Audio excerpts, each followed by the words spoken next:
The test is in 4-part, Part 1, Part 2, Part 3, and Part 4. Now look at Part 1. Part 1. You will hear a woman, Paula, phoning her friend Ralph about an application to the local council for money for their drama club. First, you have some time to look at questions 1 to 3.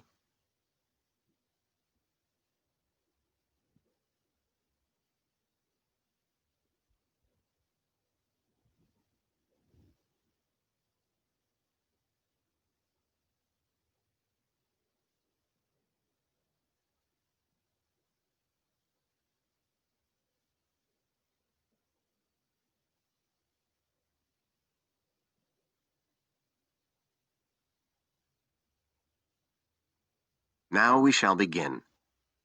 You should answer the questions as you listen, because you will not hear the recording a second time. Listen carefully and answer questions 1 to 3.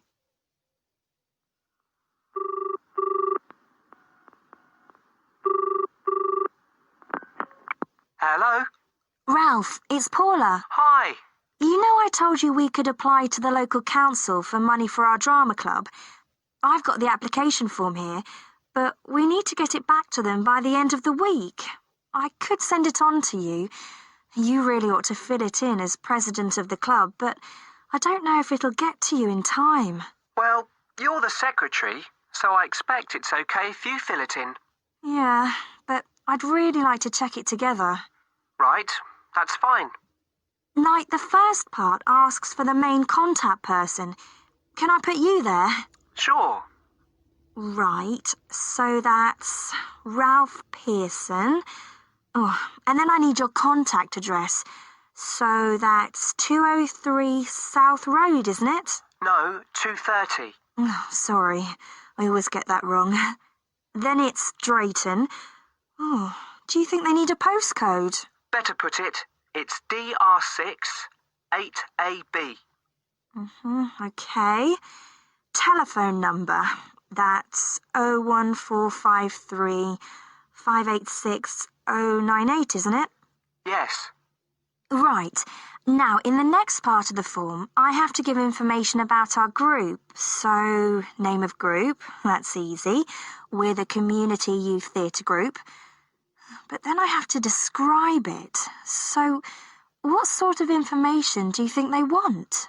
Well, they need to know we're amateurs, not professional actors. And how many members we've got. What's that at present, 20? 18. And should we put in the age range? That's 13 to 22. No, I don't think we need to. But we'd better put a bit about what we actually do. Something like members take part in drama activities. Activities and workshops? Okay. Right. That's all for that section, I think. You now have some time to look at questions 4 to 10.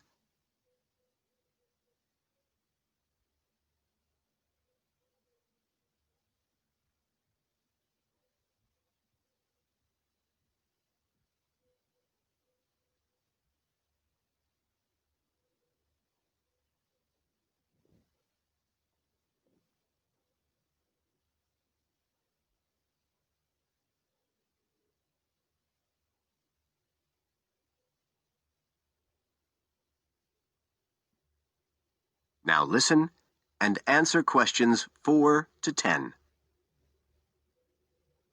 Now, the next bit is about the project itself, what we're applying for funding for.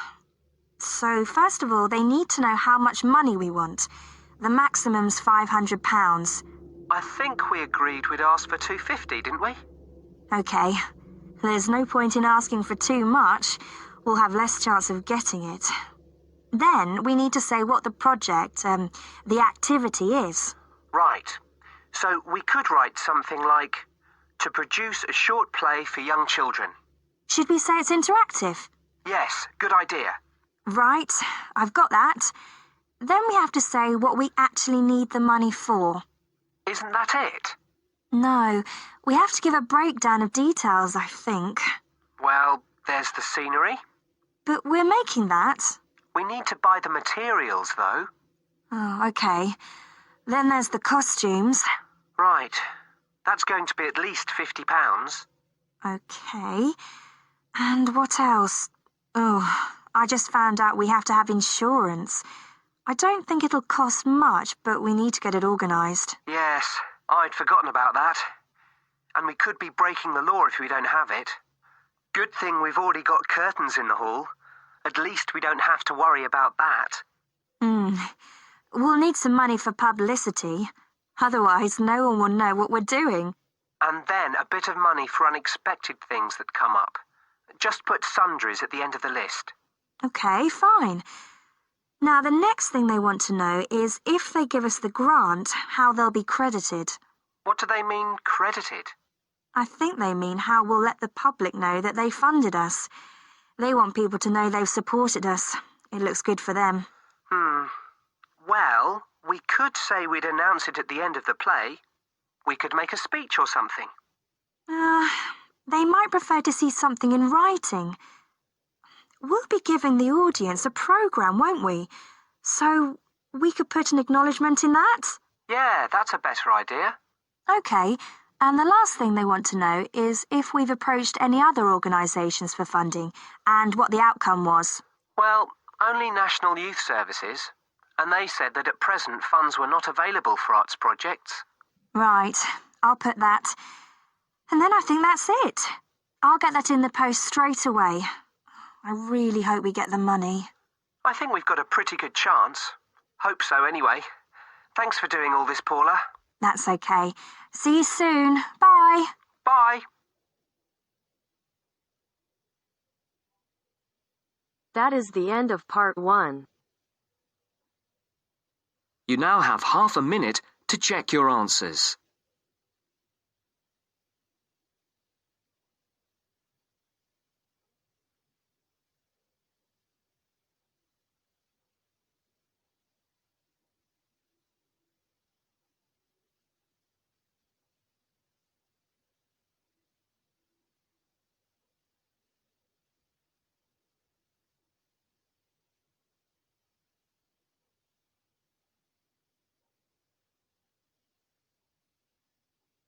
Now turns to part 2.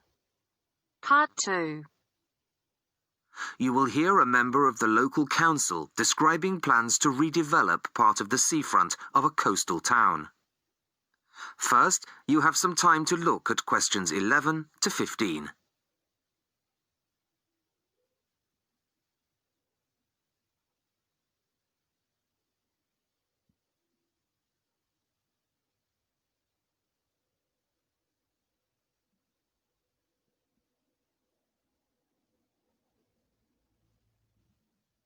Listen carefully to the first part of the talk and answer questions 11 to 15. Good evening, everybody. I wasn't expecting to see so many people. Clearly, this is an issue of great local interest. Thank you all for coming. Well, as you all know, I've come to talk about the Council's plans for redeveloping the western part of the seafront. Firstly, of course, the Queen's Parade shopping centre is to be demolished. It was built on the cheap and in a hurry in 1953 and recently came third in a national newspaper's ugliest buildings in the country list, so I don't think anybody's going to miss it. The question was, what do we replace it with? Well, after consultations with the local community, we decided, as I'm sure most of you are aware, to replace it with a complex of small shops and workshops, plus a 3-screen cinema. We particularly didn't want another bland glass and steel shopping centre full of the same old chain stores as every other town centre. No, this is our chance to do something just a little bit different. I'll start at the top. On the 3rd floor will be a cafe and a restaurant. Part of this will be open air, so people can enjoy a meal or a cup of coffee in the fresh air, weather permitting, of course. Below this will be the cinema, and below that On the first floor will be some much needed council offices. We're getting very cramped in the town hall, I can assure you. On the ground floor will be 20 small shop units, ranging in size from 20 to 50 square metres. Also on the ground floor will be 5 workshop spaces, which we hope will attract small manufacturing businesses back to the town centre, providing some additional local employment. Underneath the centre will be an underground car park. Not a great big car park like in the present centre. Our aim is that most visitors to the centre will come on foot or by bus. In fact, the car park will be restricted to people working in the centre and disabled visitors. Then, and perhaps this is the most exciting part of the project, the beach in front of the new complex is going to be completely transformed. We're going to extend the beach. Yes, extend it. 10,000 tonnes of sand is going to be brought in to make it into a proper beach, instead of the dirty little strip of sand it is now. As well as being for the enjoyment of local people, we're hoping that a decent beach will attract more visitors to the town, and that has to be good for local businesses. Before you hear the rest of the talk, you have some time to look at questions 16 to 20.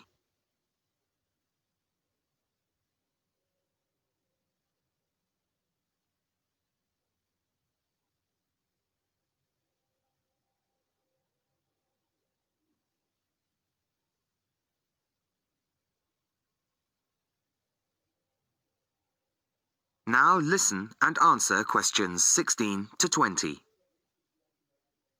Now I must emphasise that these plans have not yet been finalised. That's what this meeting is about. Of course, it's vital with a project like this that we have the support of local people. After all, we work for you and it's your money that's paying for it. So, first of all, the plans for the new centre are going to go on display in the town hall. They'll be there from Monday the 5th of March until Friday the 6th of April. Plenty of time for anybody who's interested to get over there and have a look at them, I think. There'll be a suggestions box in the same room as the plans. Anybody who has anything to say is welcome to fill in a suggestions form. These forms will be looked at and taken seriously, you can be sure of that. Then on Tuesday, April the 10th, there'll be another public meeting much like this one, and in this same place. It'll start at 7 o'clock, and there'll be a chance for local residents to address the council.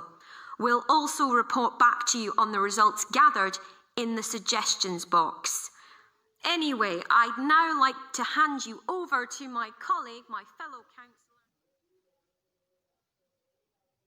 That is the end of part 2.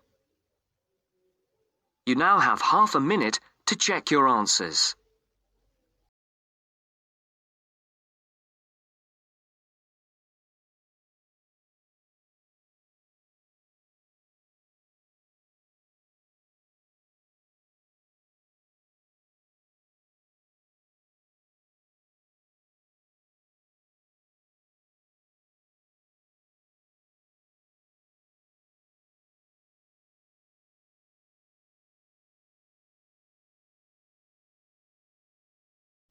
Now turns to part 3. Part 3. You'll hear a conversation among 2 students and their tutor about the presentation they are going to make at the tutorial class. First, you have some time to look at questions 21 to 26.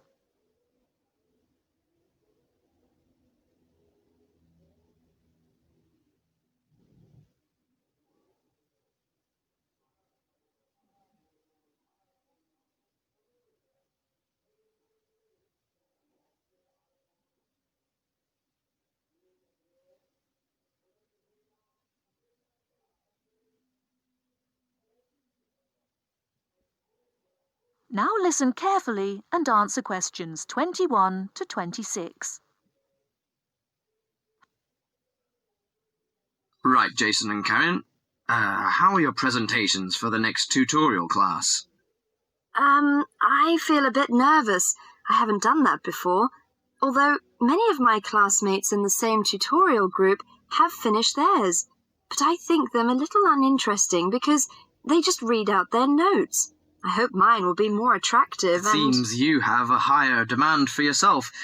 As for me, I have no sense of uneasiness because I made one last semester. But I feel no sense of satisfaction about it. It lacked strong arguments, I think. How much did you get for the last presentation, Jason? 83% actually, but my goal for the next one is over 87%. It's pretty good. What is your topic for this one? Strategies for reading. I feel my biggest problem is in the reading speed, rather than vocabulary, which is most students' problem, though. I am slow, especially in reading articles on my major courses. They are complex and dull. Have you found any effective methods? Well, I am not quite sure. I suppose to skim the books or articles is a good approach. Yes, by skimming the book first, you get the choicest parts. It saves a lot of time. You don't have to read every word of the passage, but you have to learn to read certain parts intensively. Yes, I include that in my presentation. There is one thing I'm not clear yet. Why don't we make presentations more related to our major?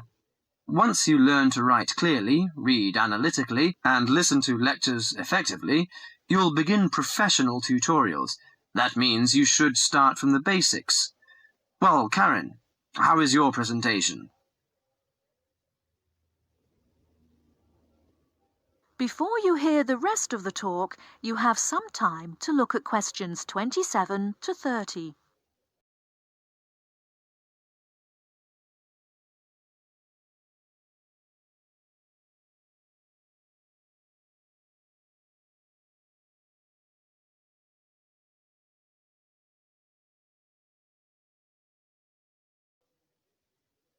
Now listen and answer questions 27 to 30. Oh, Karen, how is your presentation? I am still in a panic. I want to find some more interesting topics about writing, but I wonder what articles I can refer to, because there are so many of them. Did you get the list of the reading materials handed out last class? Yes, but there are over 20 on it. I have only a week to prepare, so I wonder if Okay, let me give you some suggestions. You needn't read them all because some of them deal with the same issue. The article by Holsworth is really worth reading. It covers the aspects of organizing the thoughts and ideas. Okay, Holsworth. You should also read the article by Jackson, but just look at the part on research methodology, how they did it. Right, I'll read that one. You should also read the article by Fisher, but just look at the part on the writing plan. That is, how to plan your writing in a systematical way. Okay, Fisher, got that. And if you have time, the one by Risewell says very relevant things. It teaches how to title your articles and make it appealing. You should finish the whole book. Okay. Now, the one by Burns, if I were you, I wouldn't bother with the whole passage. Just read the conclusion, which summarizes the use of rhetoric. Oh, now I understand. Thank you very much. That is the end of part 3. You now have half a minute to check your answers.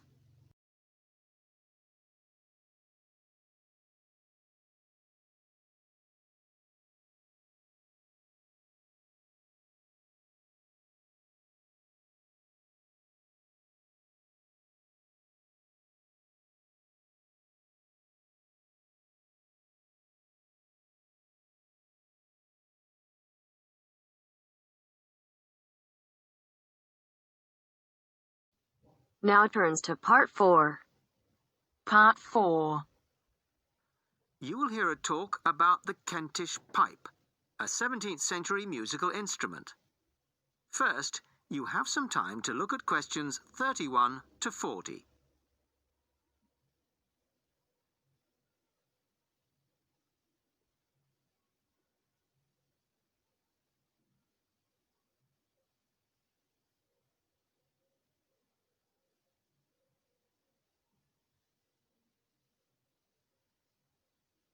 Listen carefully and answer questions 31 to 40.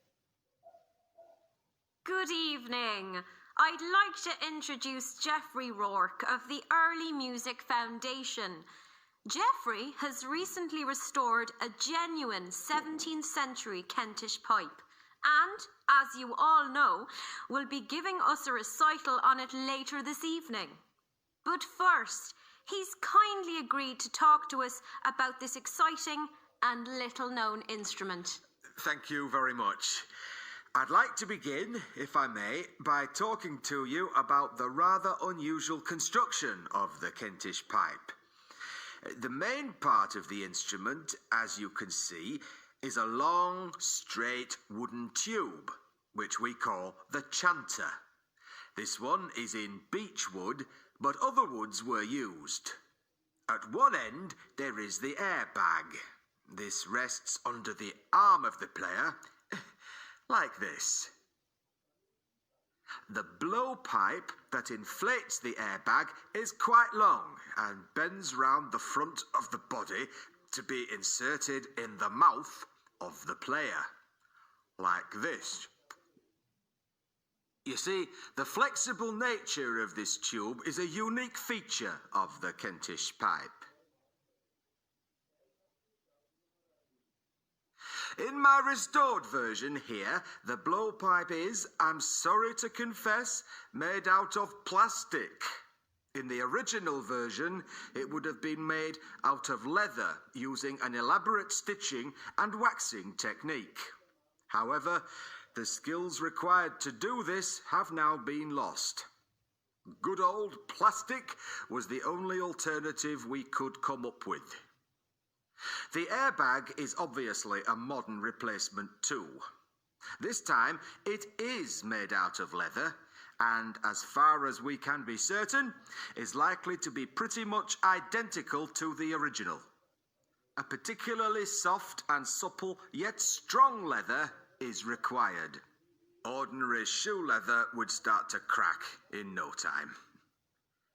The main pipe, or chanter, is original, of course, as its rather battered appearance makes obvious, I would imagine. But it still sounds pretty good after nearly 400 years. We can't actually put a precise date on it, because the maker kindly inscribed it for us. Just here. You probably can't see it. JD, the maker's initials, and the date 1634. The most recent feature is the reed, the part that actually makes the noise.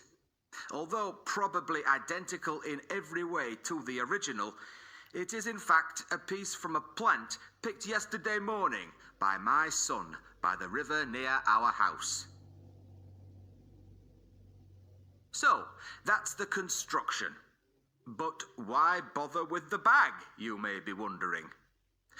Why not just blow directly into the pipe?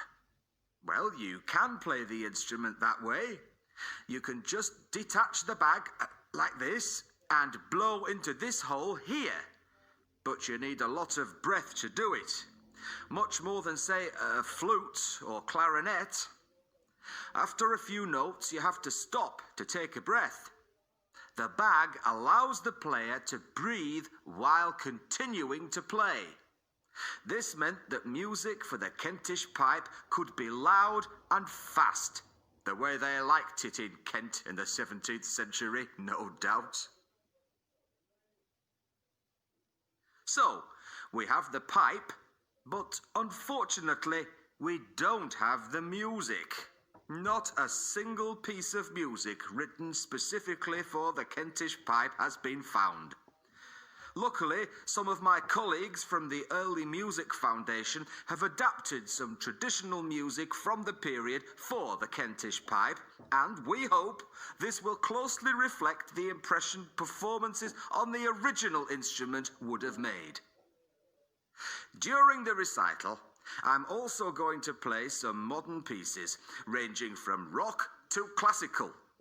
And I hope you'll agree with me that the instrument can bring its own special character to familiar tunes. Well, thank you very much for that.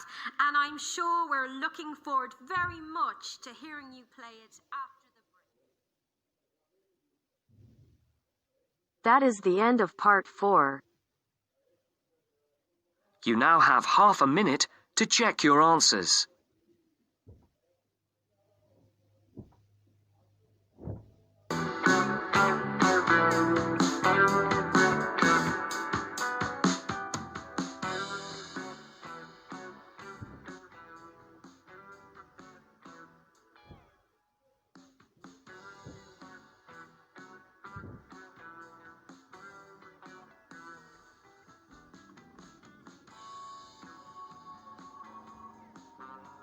That is the end of the test. You now have 10 minutes to transfer your answers to your IELTS listening answer sheet.